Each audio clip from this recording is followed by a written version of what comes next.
मनुष्य की औसत आयु तय है, लेकिन बहुत लोगों की कम उम्र में कष्टकारी एवं असमय मृत्यु हो जाती है, लेकिन सभी मृत्यु के कारण अलग अलग होते हैं।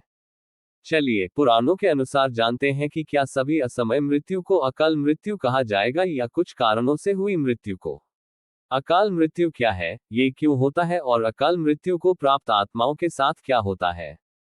इस संसार में जन्म लेने वाले सभी व्यक्ति की आयु तय है।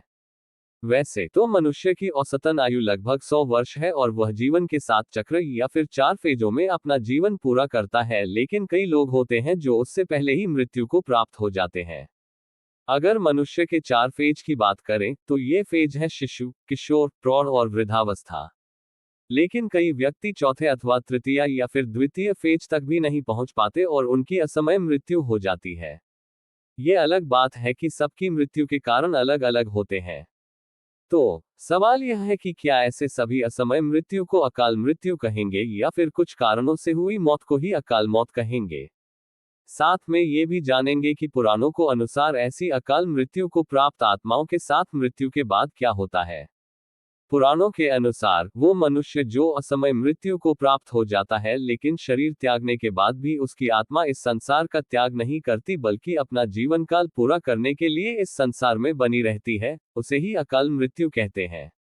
गरुड़ पुराण के सिंहावलोकन अध्याय में अकाल मृत्यु के बारे में बताया गया है कि अगर कोई व्यक्ति किसी दुर्घटना में, जल में डूबने से, सांप के काटने से, किसी रोग के कारण, गले में फांसी का फंदा लगने से, भूख से पीड़ित होकर या फिर किसी हिंसक प्राणी के द्वारा मारा जाता है, तो ऐसा व्यक्ति अकाल मृत्यु को प्राप्त हो जाता है।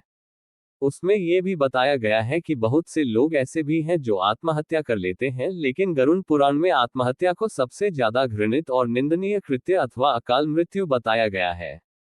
पुराणों के अनुसार कई लोग धर्म का पालन नहीं कर पाते या धर्म के मार्ग पर नहीं चल पाते, तो उनकी अकाल मृत्यु हो जाती है। पुराणों में अकाल मृत्यु का कारण पिछले जन्मों के कर्मों और इस जन्म के कर्मों को भी बताया गया है। मनुष्य अपने कर्मों के कारण ही अपनी उम्र कम करता चला जाता है। इसके अतिरिक्त गरुड़ पुराण में बताया गया है कि पाप करना, दुराचार, स्त्रियों का शोषण, झूठ बोलना, भ्रष्टाचार व कुकर्म आदि भी अकाल मृत्यु के कारण माने जाते हैं। बहुत अधिक पाप करने पर व्यक्ति अकाल मृत्यु को प्राप्त होता है।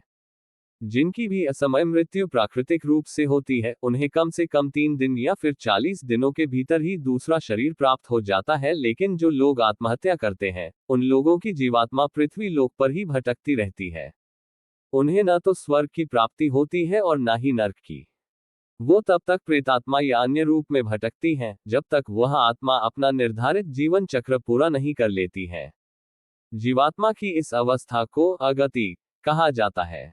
फिर आत्मा जैसे ही अपना जीवन काल पूरा करती है, उसकी आत्मा को मुक्ति मिल जाती है।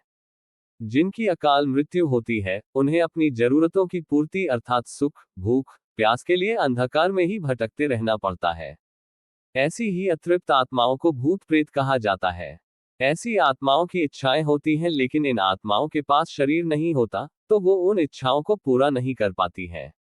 ऐसे में ये आत्माएं अपनी इच्छाओं को पूरा करने के लिए अपने आसपास के व्यक्तियों को कष्ट देना शुरू कर देती हैं।